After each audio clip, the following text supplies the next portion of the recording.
Salve, salve! Seja muito bem-vindo, muito bem-vinda a mais uma edição do Pod Mais Alego, podcast em parceria da Assembleia Legislativa de Goiás, com o Mais Goiás, o portal Mais Goiás, comigo aqui Rubens Salomão e também com o Chico, Francisco Costa, repórter do Mais Goiás. Tudo bem, Chico? Tudo ótimo, Rubens. E aí? Bom, firme e forte. Bom, então. Para mais uma, chuva tá indo embora, a gente reclamou nas últimas edições, né? Sim, hoje nem molhamos. Eu reclamei, né? Você reclamou... É porque eu cheguei mais cedo. De né? leve. Mas enfim, estamos chegando. Mais uma edição aqui do Pod Mais Alego. Dessa vez recebendo aqui no estúdio, na nossa mesa, o deputado estadual Wagner Neto. Deputado, muito obrigado pela presença aqui com a gente, para conversar. Tudo bem? Tudo bem, Rubens Salomão. Quero cumprimentar também de forma muito especial Francisco Costa. A gente já acompanha ele desde o Jornal Opção. E é uma satisfação enorme estar aqui mais uma vez aqui no Pod Mais Goiás, né?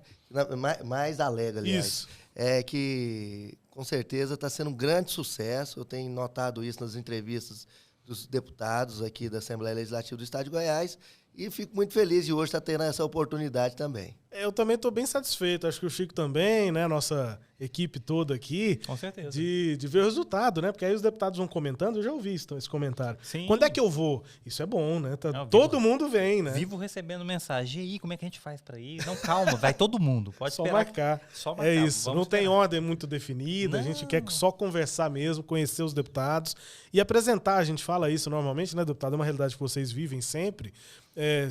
Estão lá, são vencedores, venceram a eleição, mas do público geral, dos 7 milhões de goianos, muitas vezes os deputados estaduais podem, em algumas oportunidades, ficarem meio desconhecidos, né? E aí a intenção é exatamente essa, conhecer, né, os deputados, o perfil de cada um, história também, mas falar de política. Enfim, bora lá. Deputado, vou começar falando sobre a própria casa, né? O senhor nessa legislatura, 20ª legislatura, assume a presidência da CCJ, a principal comissão da casa, e pelo regimento da Assembleia também a comissão mista, né? Como é que o senhor chegou a essa função, né? E como é que o senhor recebeu essa missão? Bom, mas primeiro eu quero dizer para você que isso faz total sentido, só voltando um pouco no gancho anterior, que eu estou no meu segundo mandato, mas pessoas ainda pensam que eu estou no meu primeiro, ainda mais por ser jovem, e pela segunda vez consecutiva ser o deputado mais jovem da Alego. Agora, dessa vez, a gente conseguiu, assim, entre aspas, ocupar uma função de grande destaque na casa, que é a presidência da CCJ. A presidência também da comissão mista, onde o regimento interno, né, já de uma forma bem específica, demonstra que o presidente da CCJ automaticamente também é o presidente da comissão mista. A comissão mista são aqueles projetos em regime de urgência para que são avocados à mista para ter uma celeridade maior da tramitação dentro da casa. E a CCJ, eu acredito que 90% ou até mais, 95% dos projetos que passam na casa passa pela CCJ. Apenas aqueles projetos de origem orçamentária que são encaminhados diretamente à Comissão de Finanças. Então, a gente considera a CCJ a comissão mais importante da casa. E eu, no meu segundo mandato, sendo o deputado mais jovem, cheguei aí nesse primeiro biênio da 20ª legislatura como presidente da CCJ. E isso demonstrou que uma surpresa muito grande, porque até esse tempo atrás, conversando com ex-deputado Humberto Aidar, que teve 6 mandatos, olha, fui chegar a presidente da CCJ no 6º mandato. Você no segundo mandato já chegou. E ele tentou, né? Nas eleições ele estava sempre ali se posicionando e aí acabava que alguém estava na fila. E assim, eu vejo que o Humberto é um grande exemplo que a gente tem a ser seguido na condução dessa importante comissão. Um parlamentar que tem aí um poder da comunicação, né, indiscutível, um radialista e com vários mandatos, então conhecedor, né, muito do regimento interno. Eu vejo ele como um grande exemplo. Mas o que acontece? Para a gente chegar onde a gente chegou, eu costumo dizer que o trabalho em grupo ele é fundamental para isso.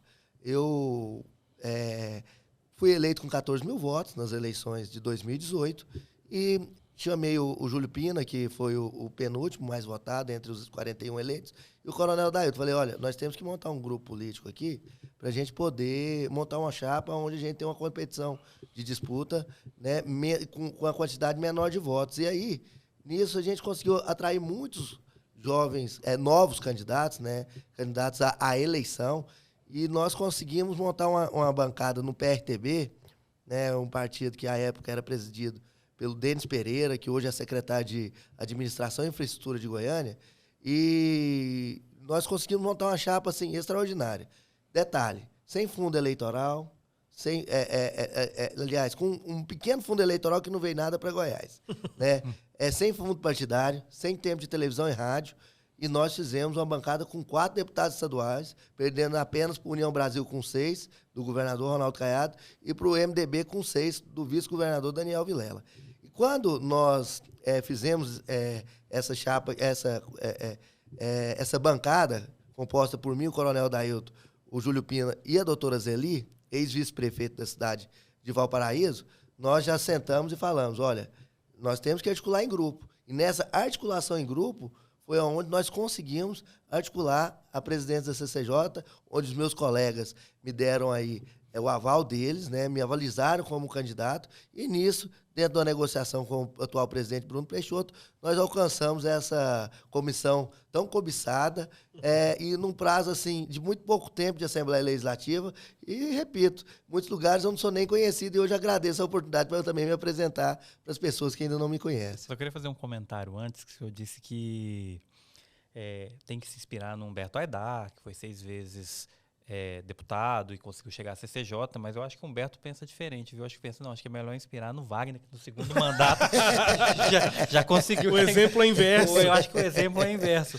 Mas eu queria até chegar nessa questão que o senhor falou da negociação com o Bruno, porque o que a gente percebe foi isso, né? O senhor teria conseguido chegar à CCJ nessa negociação, na hora que o Bruno estava colocando o nome dele à presidência, porque o Coronel Dailton também esteve aqui, e ele também foi eleito junto com a chapa do PRTB, e inicialmente o PRTB não tinha definido esse apoio ao Bruno, né? Passou por essa negociação para que você pudesse chegar à CCJ? Com certeza. Na verdade, o que nós definimos?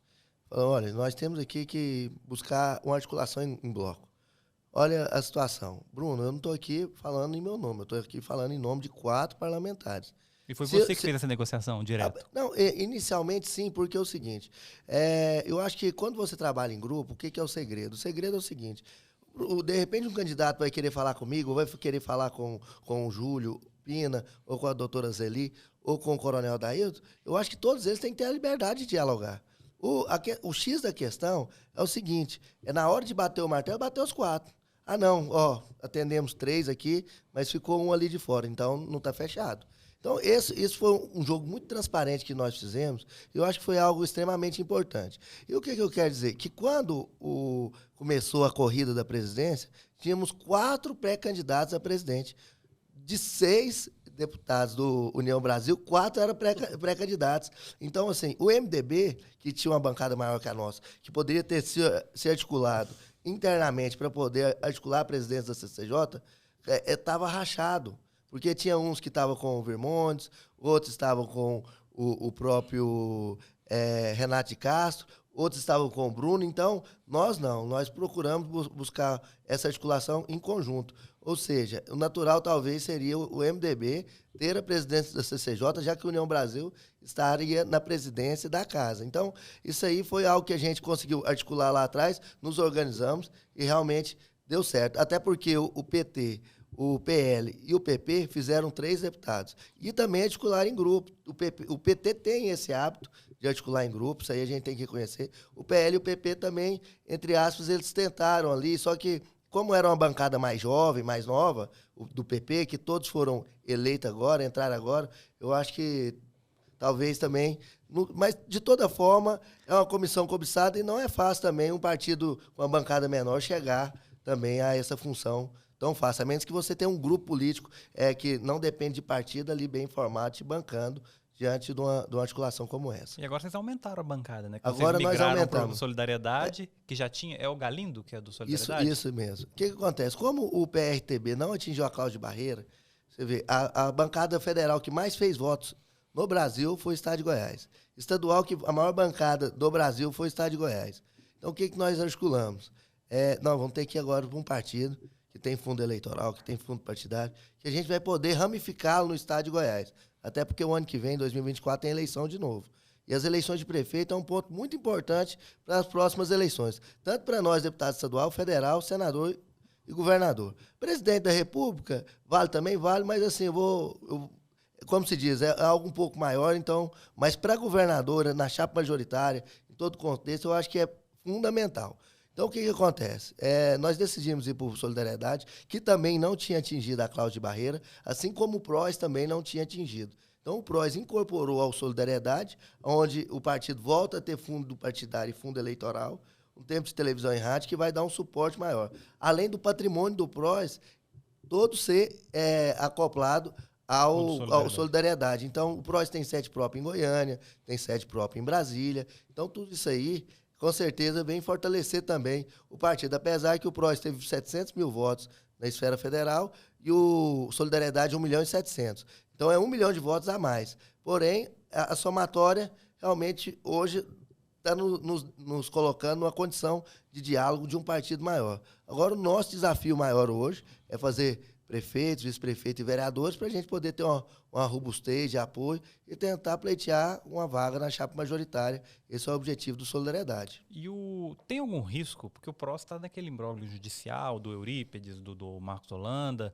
tem algum risco do PROS desfazer essa junção com Solidariedade? Olha, se o PROS não tivesse fundido ao Solidariedade, eu costumo dizer que aí realmente estava nesse imbróglio jurídico. Agora, como o PROS adentrou a Solidariedade, eu acredito, e isso é algo, né, consolidado pelo Tribunal Superior Eleitoral, eu vejo que isso agora acaba dando uma pausa. Até porque, caso tenha alguma modificação, vai ser uma modificação mais na Executiva Nacional do que no comando do partido como um todo. Eu vejo que hoje, do jeito que a coisa foi amarrada, com certeza está dando uma segurança jurídica aí ao presidente nacional muito maior do que se estivesse no partido anterior, né? Sim. O senhor é engenheiro de formação, né? Olha, eu praticamente sou engenheiro, mas ainda falta um pedacinho para mim chegar lá. Quase engenheiro. Quase. A obra está quase concluída. Eu fui vice-prefeito de Itapuranga em 2016 e tranquei minha faculdade no meados de 2016. Aí eu quero ver se eu retorno agora. Quem era o prefeito quando o senhor foi vice-prefeito? Eu fui prefeito do Davi Soares, vice-prefeito do Davi Soares em 2017. Assumi a Secretaria de Infraestrutura das cidades. E depois, no intervalo desse mandato, eu acabei me tornando deputado estadual em 2018.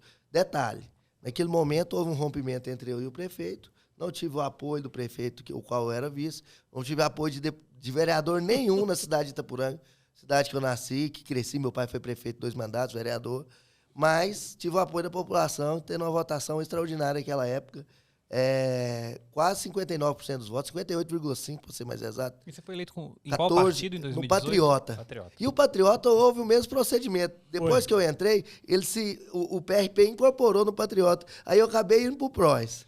Aí nas eleições municipais de 2020, eu estava no PROS, articulando o PROS. Aí agora, acabou por esse imbróglio judicial também, que foi algo que a gente definiu, fomos para o PRTB, e agora estou voltando para o Solidariedade, que está o meu partido antigo, igual a gente formalizou chapas em vários municípios do estado. Então isso eu acabei que eu estou bem familiarizado, principalmente com liderança do interior, que a gente já conhece há um tempo aí.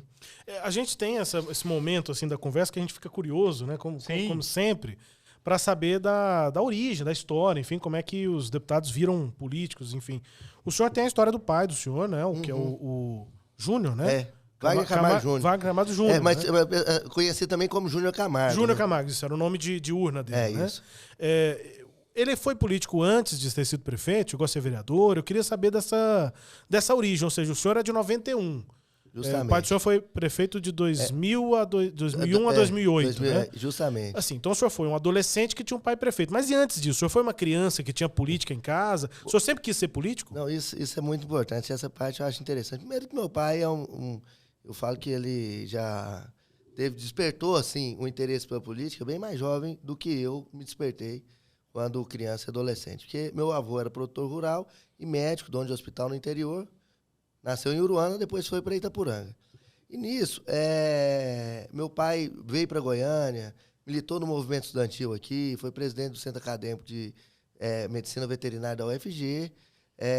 Aí depois entrou da juventude do PMDB jovem à época, né? Em 88 ele se tornou vereador por Itapuranga, sendo o segundo vereador mais votado à época. E depois meu pai foi candidato a prefeito em 92 e 96, onde ele não foi eleito. Entendi. Né? E nessa militância, ele se tornou um grande amigo do ex-governador Marconi Perillo, que naquela época era presidente do PMDB Jovem. Então... Marconi deputado estadual, né? Aí depois federal. Meu pai foi eleito vereador em 88, 90, o Marconi vira deputado estadual.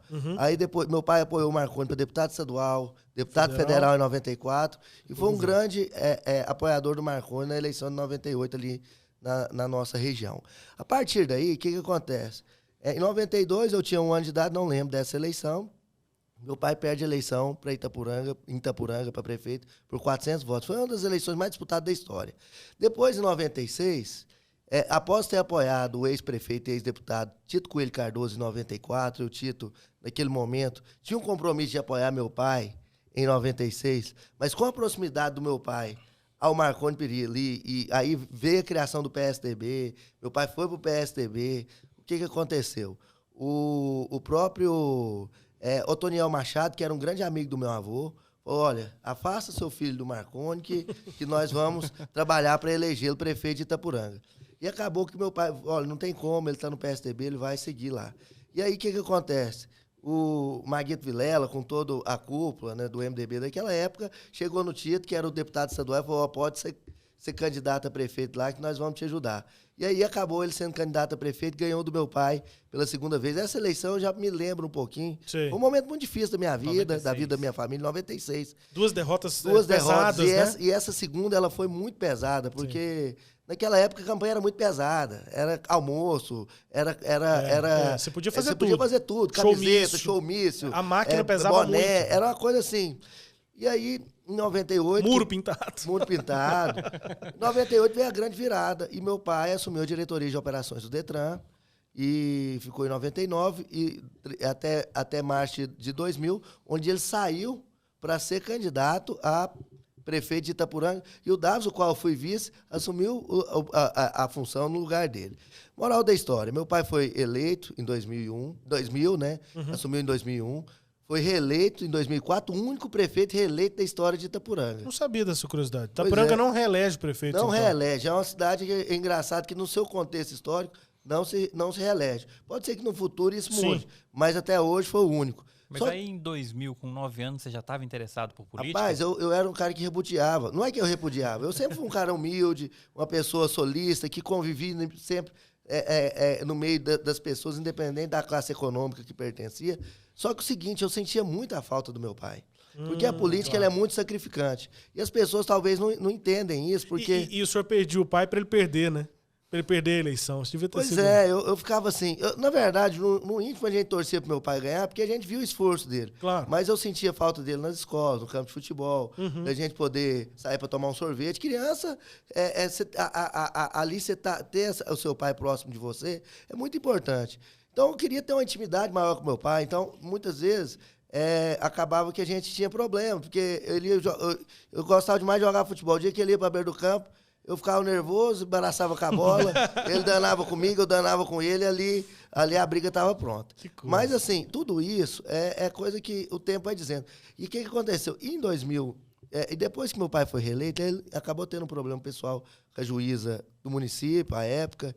E foi uma situação complicada que nossa família passou, porque ele acabou sendo cassado, depois de ter sido reeleito, assim, com uma campanha muito tranquila, por uma suposta compra de votos. E aí houve toda uma manobra e tudo, e a gente, como se diz, um momento muito difícil. Reverter, não? Não conseguimos, saímos da prefeitura, depois minha mãe perde uma eleição para vereadora, sendo a 6ª vereadora mais votada de Itapuranga por causa de chapa. Em 2012, meu pai vem de novo, numa volta, liderando pesquisas, mas aí o juiz indeferiu a candidatura na primeira instância, segunda instância. Aí depois teve uma decisão coletiva do TSE. Ele podia ter sido candidato sob liminar, mas a gente optou por fazer uma substituição pela minha mãe de última hora. Ou seja, de lá para cá, a gente só vem sofrendo uma sucessão de derrotas. Em 2016, minha família retorna à política com mandato dentro de Itapuranga, quando eu me tornei vice-prefeito. Então, foi um momento, assim, então, durante todo esse período, aí eu despertei para a política. Pois quando é que foi que a mosca azul picou? Vou te explicar. Na verdade, foi em 2010, onde teve aquela eleição de governo, depois que meu pai saiu. Eu peguei e falei, poxa, depois de tudo que meu pai fez, nós estamos levando tanto aqui, cara, eu tenho que entrar para essa coisa. Porque Mas ele chamou? Ele pediu? Não, na verdade partiu de mim mesmo. Tá. Foi um momento que eu passei a conviver mais com meu pai, perguntar a ele sobre as histórias, como é que foi essa eleição, como é que foi essa. Sou meio especulador, sabe? Sim. E aí fui descobrindo, entendendo, mexendo nos pauzinhos, mas você errou nisso, você podia ter melhorado nisso, é coisa assim. Aí o senhor se interessou. E tal. E no final das contas, em 2012, quando meu pai foi impugnado, que ele não podia ser candidato, assim, teve o registro de candidatura indeferido, já foi falado no meu nome lá, naquela época, de substituição. Até a cidade vizinha de Faina, onde o ex-prefeito Fernando Curado também teve essa interrupção, lançou o Caio Curado, sobrinho dele, e ganhou as eleições com o voto na urna que saiu, foi do TI. Né? E aí o pessoal falou isso em 2008, na eleição anterior. E aí, o que aconteceu? A partir daí, a gente acabou, entre aspas, despertando. E aí, em 2014, eu falei... Eu estava com a empresa, prestando serviço, estava até com um dinheirinho mais ou menos. Aí a gente apoiou o Célio Silveira para deputado federal em Itapuranga e o Marcos Martins para deputado estadual. Demos uma votação expressiva e o povo falou, o Júnior Camargo não está morto politicamente. Mas a gente também estava ali por trás. Aí eu assumi a presidência do PSDB em 2016 e falei, não, eu vou ser candidato. Né? Do município. Falei, vou ser candidato. Mas em 2012 já coordenei a campanha. Você foi vice pelo PSDB? Pelo PSDB. E aí, quando eu fui ser candidato a deputado estadual, eu falei, vou ter que ir pro Patriota, né? Porque não tinha jeito. Então, assim, acabou que teve todo um contexto histórico, mas é só vivendo o que eu vivi pro povo chegar, poxa, esse menino é tão jovem, mas é uma bagagem muito grande, porque essa montanha-russa da política que a gente costuma dizer, é uma montanha-russa que só quem já viveu que vai saber.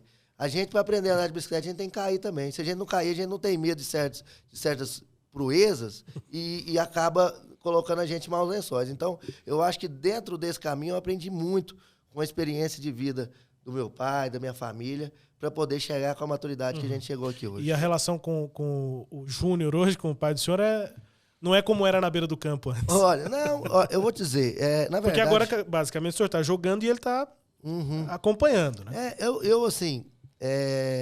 não tenho dúvida que meu pai é o meu maior conselheiro, uma pessoa que mais me motivou a entrar na política de forma indireta, nada de forma direta. Porém, ele é uma pessoa que muitas vezes a gente entra em alguma contradição, em algo assim, mas algo muito respeitador. E o que eu acho mais importante nisso tudo é que eu tenho a plena convicção que tudo que ele me aconselha, eu estando satisfeito ou não, eu sei que é pro meu bem. Então é diferente de você receber certos conselhos de outras pessoas, de repente você fica assim, será onde que esse cara quer chegar com esse conselho? O que esse cara quer me ajudar nisso? Só querendo te agradar. Então, tipo assim, porque uma coisa é você realmente ver uma pessoa familiar aí que vai estar, e assim, e o meu pai é uma pessoa que pode ter certeza que é a pessoa que eu mais confio e mais converso politicamente. Porém, nós temos discordância, claro. Discordância. Isso aí, não vou dizer que é só as mil maravilhas, que tem hora que o pau quebra ali dentro, mas depois a gente já sai dali para fora, tá tudo resolvido. O seu pai ainda é filiado ao PSDB, a algum partido? Olha, meu pai, ele é filiado ao PSDB, eu acredito que deve sair. Ele, né, nós estamos organizando para que ele possa, entre aspas, resolver algumas pendências que ele tem com a justiça. Não com o intuito de candidatar, mas com o intuito assim, dele poder ocupar algum cargo, enfim. É lógico, pode surgir a oportunidade de candidatura? Pode, mas não é algo que a gente tem como prioridade hoje. Hoje, o que eu tenho como prioridade para o meu pai é poder ajudar ele a ter uma qualidade de vida um pouco melhor. Meu pai é um cara que...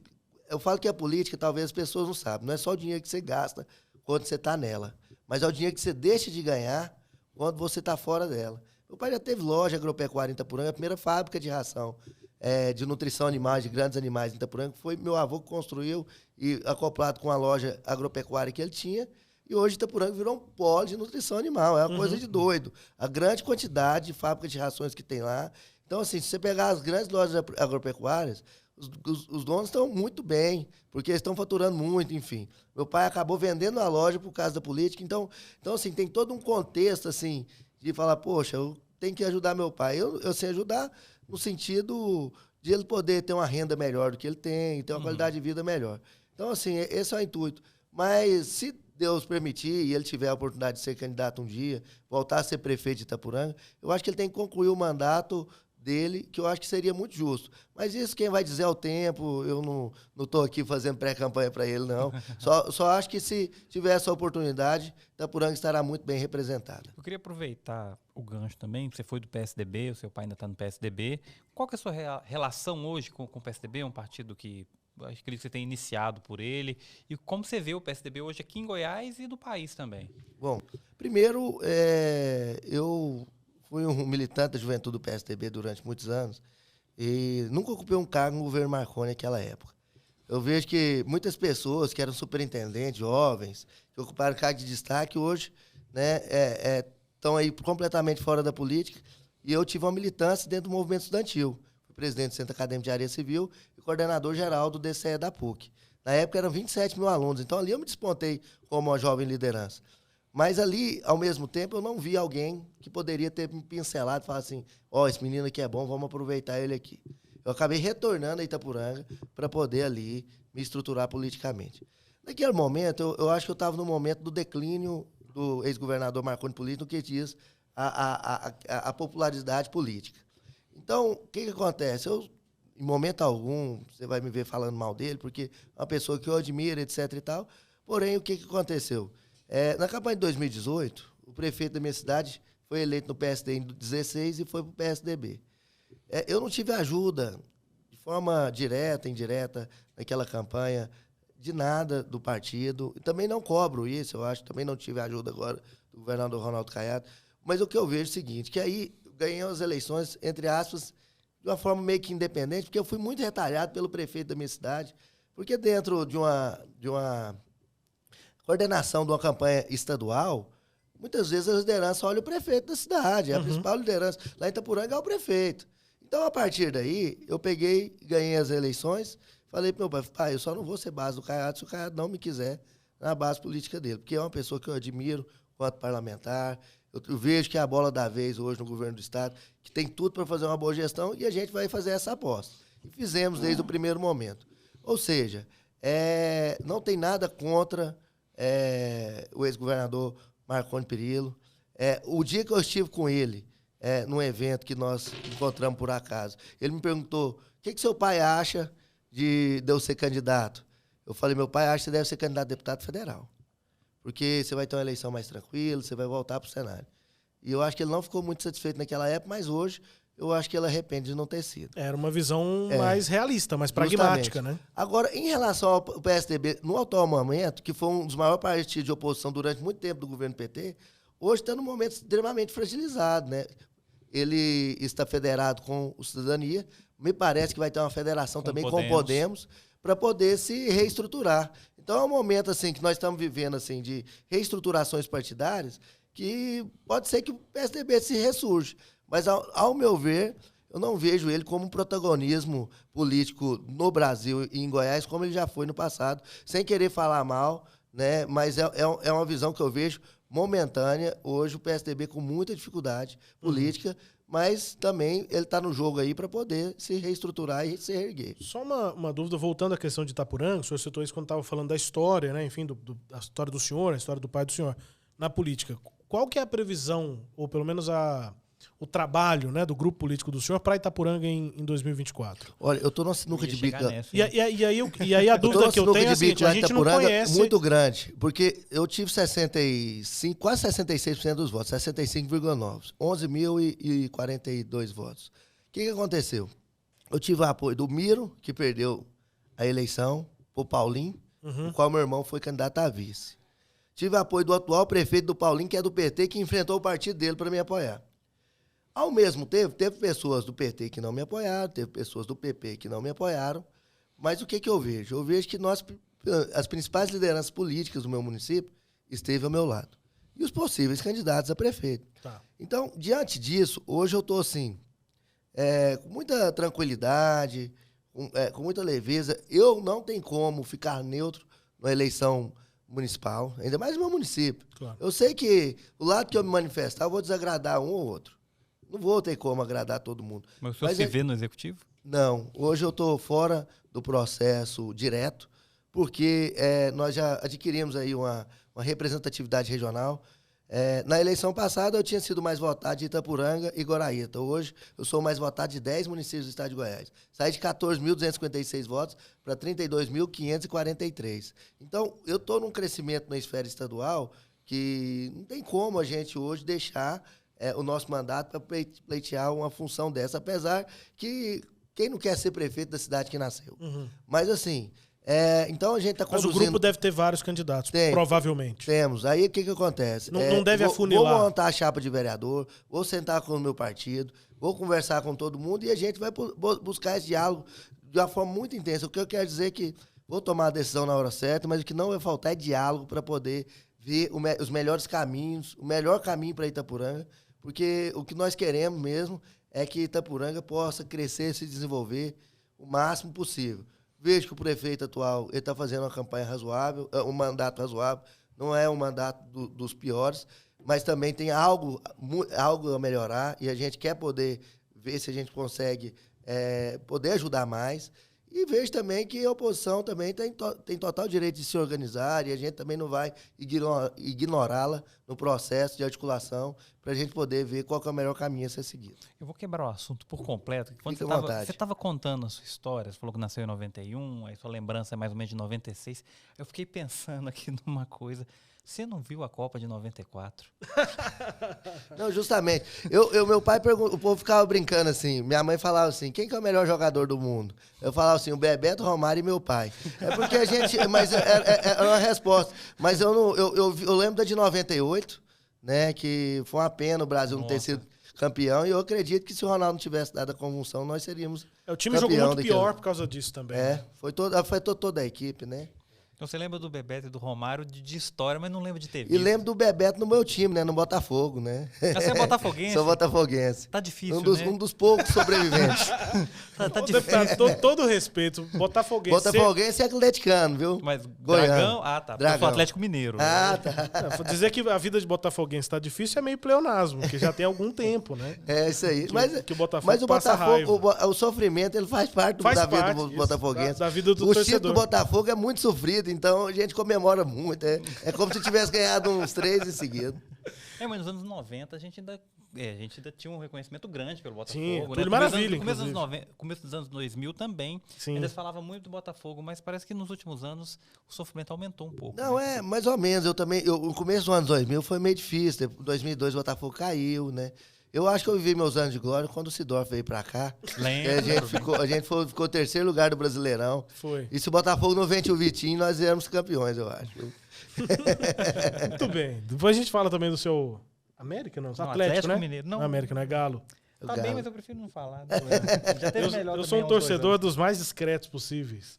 Mas é o perfil do torcedor do Goiás mesmo, sou eu. Tá. Aquele que acompanha mais ou menos. Domingo tem a grande final, hein? Pois é, exatamente. Deputado, deixa eu voltar para a política. Por favor. Mas ainda sobre, brincadeira aqui. sobre essa questão de perfil, enfim, né? O senhor se enxerga mesmo no legislativo? É isso que o senhor... Olha, o senhor acha que, como engenheiro, o senhor pode ir pro executivo? Não. Eu acredito que... eu acho que eu almejo chegar assim ao executivo. Seja como... Eu já fui, né? Como secretário municipal. Porém, vice-prefeito de uma forma indireta. E o legislativo vejo que tem um poder importantíssimo na democracia. Também me vejo com um perfil, né, do legislativo, mas o meu objetivo é um dia chegar ao executivo. Quem sabe um dia, de repente, a gente pode assumir até uma secretaria de Estado para poder mostrar aí o nosso potencial no executivo. Eu acho que tudo isso aí são oportunidades que eventuais possam vir a surgir. Mas quando a gente está na política, a gente defende muito a democracia, né, eu acho que eu ainda vou me manter um certo tempo no legislativo, porque é um degrau que a gente tem que alcançar ele para poder chegar no cargo mais alto. Porque hoje, ou eu vou pleitear alguma prefeitura, né, que dentro da minha cidade a própria população me cobra não perder a nossa representatividade que temos na Assembleia, né, e quem sabe pensar no âmbito federal como deputado federal, e no futuro, quem sabe, né, a Deus pertence aí, vai que a gente pleiteia aí o cargo máximo do executivo no estado de Goiás. Isso aí é o tempo que vai dizer, a gente está trabalhando Para sonhar também, porque a gente não paga imposto para isso, vamos aproveitar. E tempo tem, né, deputado? A gente estava comentando fora do ar aqui, que é um dado, né? Sim. O Wagner Neto foi o deputado mais jovem eleito em 2018. Aí 4 anos se passaram e ele continua sendo o deputado mais jovem da Assembleia, com 31 agora. Eu cheguei com 27, já estou com 31, vou fazer 32 em abril. Eu vejo que... Trintou. Eu vejo que hoje a gente tá né, ocupando uma função de destaque dentro da Assembleia Legislativa. Então, eu vejo que é muito... a gente não fazendo nada de errado, buscando ter esse trabalho de convergência, de diálogo, né, ter sabedoria nas tomadas de decisões, aumentar a nossa representatividade política. Eu vejo que nós estamos aí, com toda certeza, com um potencial para isso no futuro. Mas sabemos também que a política é uma montanha-russa, eu volto a dizer. Sim. Amanhã, se a gente der um deslize, então, todo cuidado é pouco para a política, a gente quer poder fazer esse trabalho da melhor maneira possível para que, quando surgir de forma construída. E eu quero dizer mais uma coisa, eu não sou aquele político de onda. Eu não estou querendo falar mal de ninguém aqui, não. Mas eu não sou aquele político de onda que cresceu igual um foguete da NASA e amanhã, de repente, perde uma reeleição. Eu sou um político de pé no chão, de base, de ampliação de base. Constância. Hoje eu tive apoio de 10 prefeitos, quero utilizar o partido, um político orgânico, que quero ramificar o partido, com pessoas assim, formadoras de opinião, pessoas que têm responsabilidade para nos representar no interior e amanhã poder chegar e falar assim, meu deputado trouxe isso, isso e isso. Na minha campanha foi muito bacana. Todos os municípios que eu representei, eu fiz um material gráfico específico para ele, para falar o que eu fiz por ele. Então, eu não fui em município que eu não destinei emenda ou que eu não fiz algo por ele. Eu só fui em município que realmente eu tive ali um serviço prestado. Como eu era um candidato à reeleição, eu não tinha ali que prometer. Eu tinha que mostrar o que eu fiz para que as pessoas confiassem na minha palavra, para que a gente ganhasse a credibilidade de fazer compromisso e esse compromisso sim ser cumprido. E eu acho que isso é o mais importante na política hoje. Talvez as pessoas pensam que não, político tem que agradar sempre, tem que falar o que a pessoa quer escutar. Não, o político tem que fazer a política com responsabilidade, aonde ele vai assumir compromissos, esses compromissos vão ser cumpridos para falar, não, naquele ali, eu confio. Como se diz meu pai. Olha, meu filho, tem 2 coisas que a gente tem que entender. Primeiro, que a gente tem que ter palavra e a gente não precisa fazer certos compromissos. Mas se fizer, nós temos que cumprir. Porque morre o homem e fica o nome. Wagner, foi bom você ter falado de emenda. E eu acho que na legislatura passada você foi relator de alguns projetos importantes. Questão das emendas impositivas também, se eu não me engano. LOA 2022. Isso. E como é que está essa questão das emendas, a relação com o governo estadual? Tá fluindo bem? Olha, eu tenho visto assim que, graças a Deus, as minhas emendas, a maioria delas, se não for 100%, aproxima disso que já foi paga para trás. As atuais ainda estão em parte de formalização, de plano de trabalho, para que sejam empenhadas e pagas. Agora, o que acontece? Eu estou vendo que a única dificuldade que está tendo é em relação ao terceiro setor, quando destinadas. Então, é um âmbito mais melindroso, o Ministério Público, os tribunais também acaba tendo aí uma fiscalização maior, mas isso aí eu quero ressaltar aqui o governador Ronaldo Caiado, que realmente deu show no que tange as emendas impositivas. Eu lembro que no governo anterior não existia emenda impositiva. Então, assim, foi prometido muitas coisas, os deputados contam, eu não era deputado naquela época, do governador liberar, você pegar e falar para um prefeito que vai dar 200 mil reais, 300 mil reais, e esse dinheiro nunca ter chegado. Nesse ponto aqui, eu tenho que ressaltar aqui, engrandecer o governador Ronaldo Caiado, que ele é sistematicamente correto, tanto tudo correto ali, o dinheiro é encaminhado. Então, assim, a única coisa que eu vejo hoje é em relação ao terceiro setor, que realmente também não é tão simples. Mas é porque o dinheiro não chega? Me parece que tem algo travado aí, lá na Secretaria de Governo, não sei se é aproximadamente 100 milhões de reais, mas não são minhas pessoais. Mas deve ter uma burocracia a mais, né? Tem uma burocracia a mais. É uma situação mais complicada, porque não pode fazer aquela transferência especial, eu acho correto. Que é o PIX, o orçamentário chamado. O PIX. Então, assim, é uma situação que precisamos sentar, resolver. Eu já conversei com o atual secretário de governo, Lucas Virgílio, que falou que vai sentar com os parlamentares na Assembleia com toda a equipe técnica para poder orientar isso aí de uma forma mais correta e poder destravar. Mas vou dizer, o dinheiro está assegurado na conta da Secretaria de Governo. A questão, me parece, que é uma questão burocrática fazer chegar, pela não liberação. Justamente, é fazer chegar e ver o que está errado, né? Porque o que nós temos é que esclarecer isso aí. Como a emenda impositiva é algo novo, aí vem agora a transferência especial, vem... Então, assim, porque os 2 primeiros anos nós tivemos emendas de saúde e educação, que era fundo a fundo, muito mais tranquilo, sem burocracia. A hora que foi para a Segov, aí a coisa começou a dar uma complicada, mas, no meu ponto de vista, eu vejo isso com muita tranquilidade, porque é algo novo para o nosso Estado. Então, nós estamos aprendendo isso, entendeu? Então, assim, é lógico que poderia estar melhor do que está, poderia, mas não vejo, de forma alguma, negligência do Poder Executivo Estadual. Tô com a impressão aqui, deputado, não sei se foi isso que o senhor ouviu, enfim, que a emenda aí para o terceiro setor pode ter pode ser interpretado pelos órgãos de fiscalização como uma burla da lei de licitação, será que não?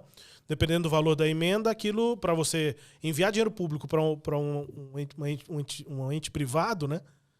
Isso pode ser interpretado como sendo Nós tivemos aí agora um desvio da lei de licitação. Uma situação complicada no que tange a Prefeitura de Goiânia, né? Onde foi passado muito para o terceiro setor e aí, né, até o Jornal Popular, entre outros veículos de comunicação, bater muito em cima do próprio Ministério Público, Tribunais de Contas. Mas eu vejo assim que a emenda impositiva... Pode ser uma cautela da Segov, né? A emenda impositiva, justamente, ela é recurso público. Ela não pode ser... se ela atende uma instituição filantrópica, essa instituição tem que pegar o recurso e ele servir à comunidade. Não pode ser ali para servir uma pessoa, né, que está ali no comando de uma instituição A, B, C ou D. Tem que ser para servir uma comunidade. Lá em Itapuranga, por exemplo, eu consegui fazer muito doações de veículos que para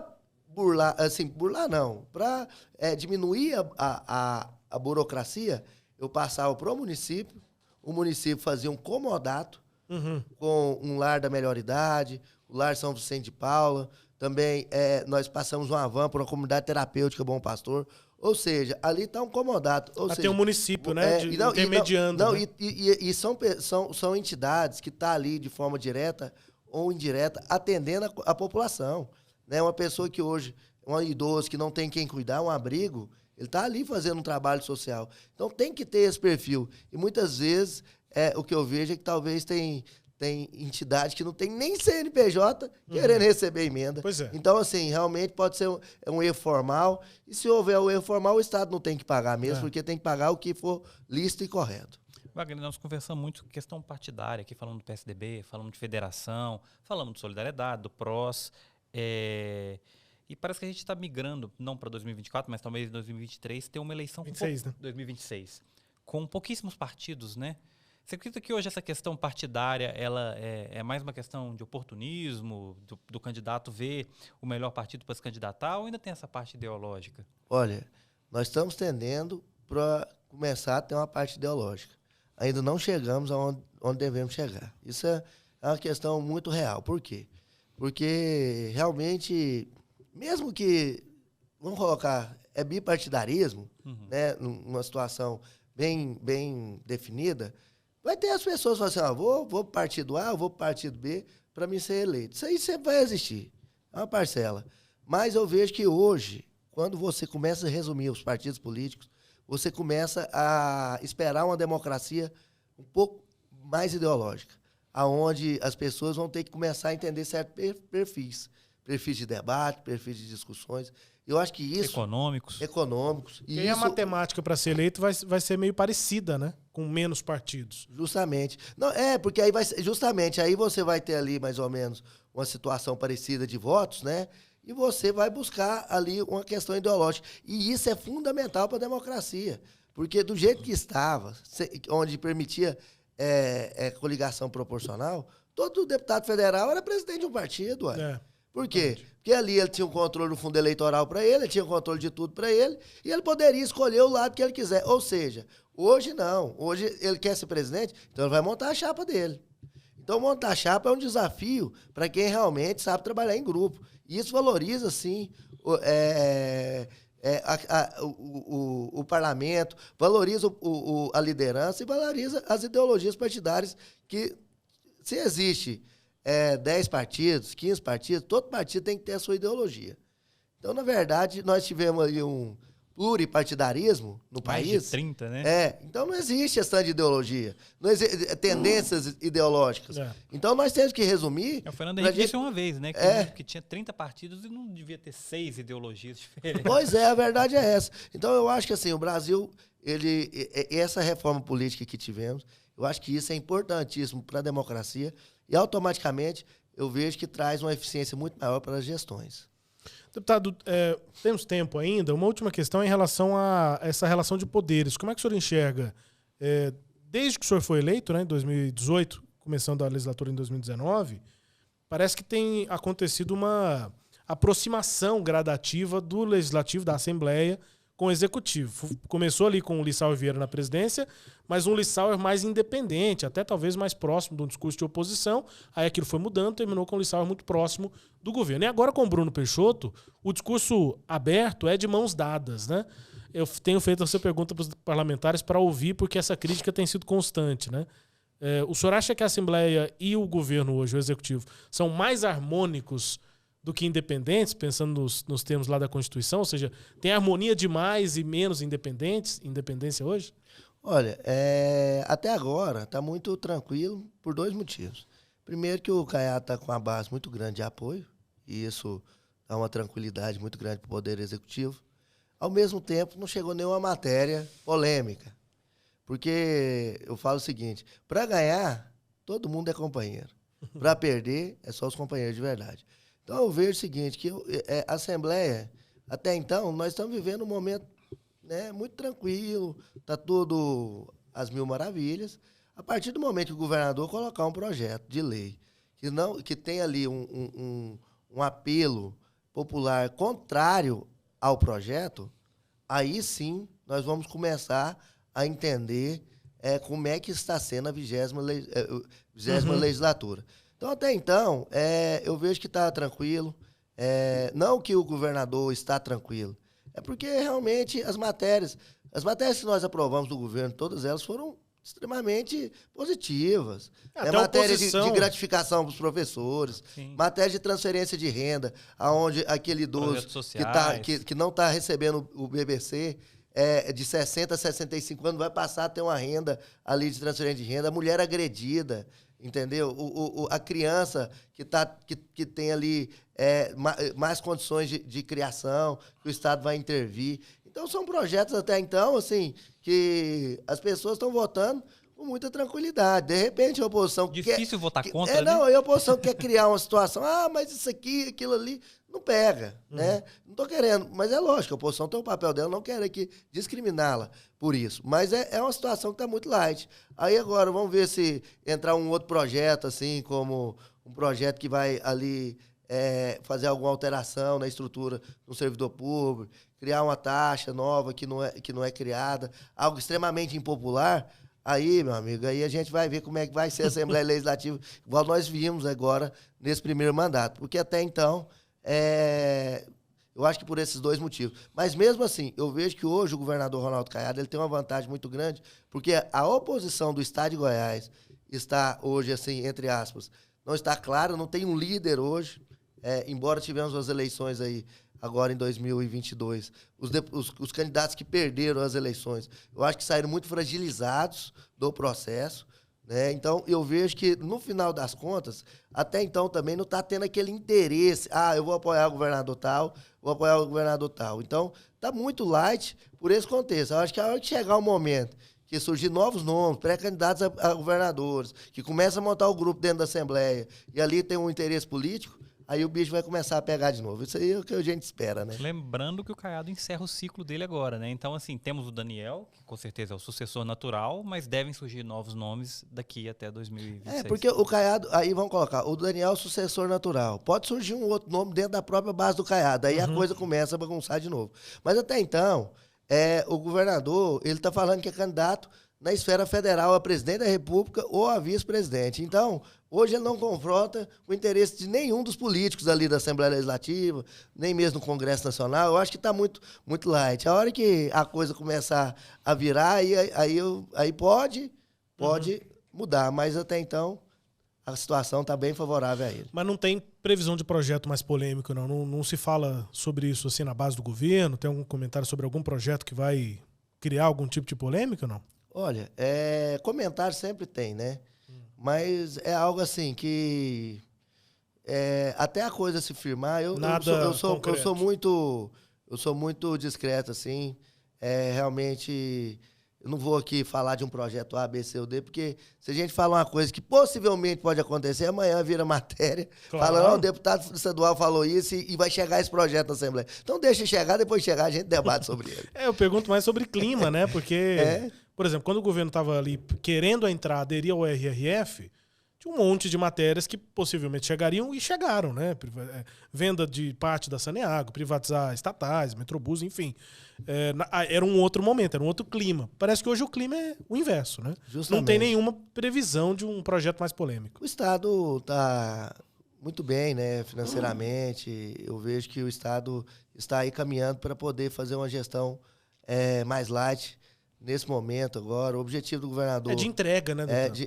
Eu acho que o objetivo do governador é aproximar do governo federal para poder fazer mais investimentos na saúde. Esse projeto de regionalização da saúde, por exemplo, é um projeto que ele ainda ele continua. Então, tem muitas policlínicas a ser construídas e houve uma redução de mais de 500 milhões no orçamento da saúde no estado de Goiás para 2023. Então, o governador vai ter que buscar parcerias nesse sentido. Ao mesmo tempo, eu vejo que tem muito recurso para fazer investimento aí na infraestrutura. Falaram em se pensar em privatização, mas agora com a taxa do agro, eu acho que não tem clima para isso. Não vejo o governador querendo fazer esse tipo de projeto. Mas pode ser que chegue, eu não sei. Isso aí vai depender dele. E quando ele vai fazer esse tipo de projeto também, ele não fala com a gente antes, não. A hora que chega na Assembleia, ele não chama para conversar. Porque realmente é algo assim que ele tem que pensar muito antes de apresentar. Então, ele tem ali o grupo de confiança dele, de técnico, que vai ampará-lo para tomar esse tipo de decisão. Mas, assim, eu vejo que o Estado hoje, na educação, poder, né, resgatar aí o primeiro lugar no IDEB e com a frente boa em cima do segundo colocado. Eu vejo que na segurança pública, agora é a hora de vir, né, mais policiais militares, mais bombeiros militares, para dar uma renovada na frota que está sendo muito bem conduzida. Então, eu vejo que em todas as áreas o governo está com a média razoável para boa. Então, agora é a hora de colher os frutos do que foi plantado no primeiro, porque nós levamos muita pancada aí no Legislativo e agora nós temos que colher um pouquinho de fruta aí para esse segundo mandato. Mas foi com pancada que o deputado mais do que dobrou a votação. Tem isso, né? Até isso que eu ia perguntar, se essa calmaria toda não fica entediado, não? Porque antigamente tinha aquelas brigas e um deputado... Com o presidente da CCJ, muitas vezes tem conflito. Exatamente. Não, justamente. Eu vejo o seguinte, que essa discussão mais acalorada, ela faz parte do parlamento. Não vou dizer que eu gosto de votar projeto polêmico, não, porque quando o projeto é polêmico mesmo, é muito difícil, não é fácil, não. É um momento que a gente tem que pensar muito. Né? Porque as pessoas, não, aquilo ali, o governador apresentar, ele vai votar. Não, não é assim, gente.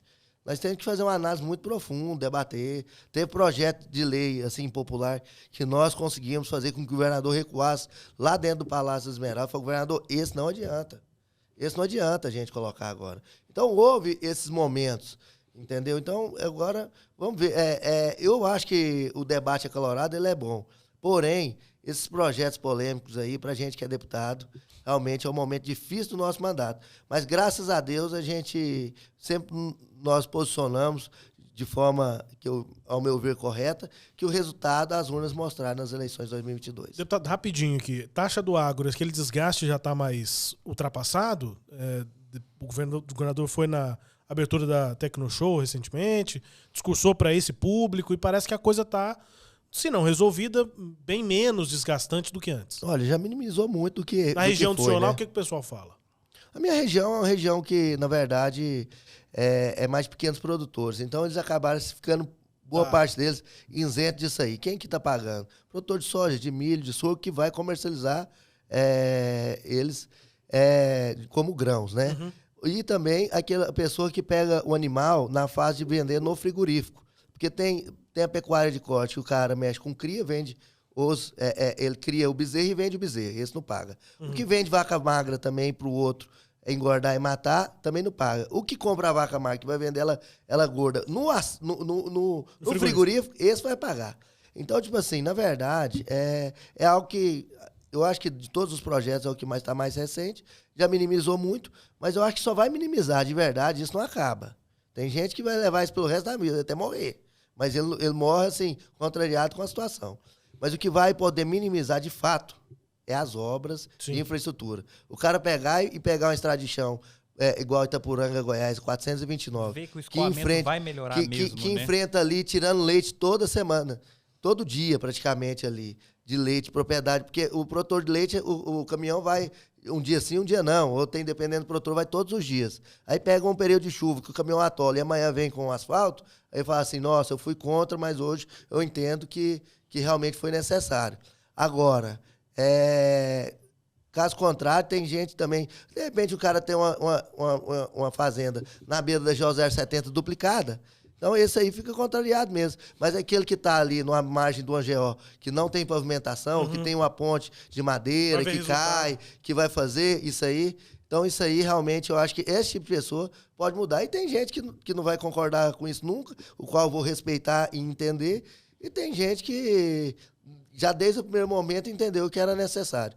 Uma minoria, porque a classe dos produtores rurais, de modo geral, foi amplamente contra. A gente já ouviu aqui que essa insatisfação, invasão da Assembleia e tal, não era só por conta da taxa. Tinha muito produtor ali que estava grilado por conta da derrota do Bolsonaro. Juntou um monte de coisa. Não, concordo. Né? Tanto é que poucos dias depois o Palácio do Planalto e também o STF foi invadido. Sim. Então, assim, um pouco mais era outro contexto, né? Então, assim, você estava ali diante de uma revolta generalizada, de uma derrota do Bolsonaro para presidente da República, que é aquela história, eu estou aqui quebrando a Praça Cívica, vamos ali agora quebrar a Praça Universitária, o povo já está ali, já com o porrete na mão, só descer a Avenida da Universitária ali e vamos para lá e pronto. Então, assim, tem situação que uma coisa puxa a outra. Se a gente estiver num momento mais tranquilo, realmente, né, era outra situação.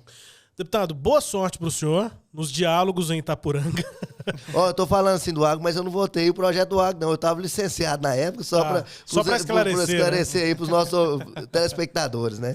Boa sorte na articulação para a eleição municipal, né? O grupo está se organizando, muita gente interessada, e bom trabalho para o senhor também na presidência da CCJ, enfim, nesse mandato. Obrigado pela presença aqui. Eu agradeço, Rubens Salomão, também o Chiquinho. Fico muito feliz de poder estar aqui pela primeira vez e logo a gente volta e a gente vai vir com mais boas notícias aí, de uma forma mais ampla aí sobre as definições das eleições municipais, no meu município de Itapuranga e de outros municípios também. Muito obrigado, que Deus nos abençoe aí sempre. Deputado Wagner Neto. Chiquinho. Eu gostei do Chiquinho. É uma versão interessante sua. Pois é. Podia assumir o Chiquinho. A minha ex-esposa não gostava, não. Pô, deputado, não, se for a ex, tá tranquilo, não pode ser atual, né? Aí ele me ajuda, né? Se for a ex... Brigava, a Xixi achava terrível. Chico pode. O Chico pode. Tá bom. Então tá, Chiquinho. Até mais. Até mais. Obrigado a você que nos acompanhou até aqui. Recado rápido aqui, né? Você segue aí a Assembleia Legislativa, se inscreve no canal no YouTube e também no canal do Mais Goiás no YouTube. Obrigado a você que nos acompanhou até aqui nessa entrevista. Até a próxima edição do Pode Mais Alego. A gente vai voltar. Até mais.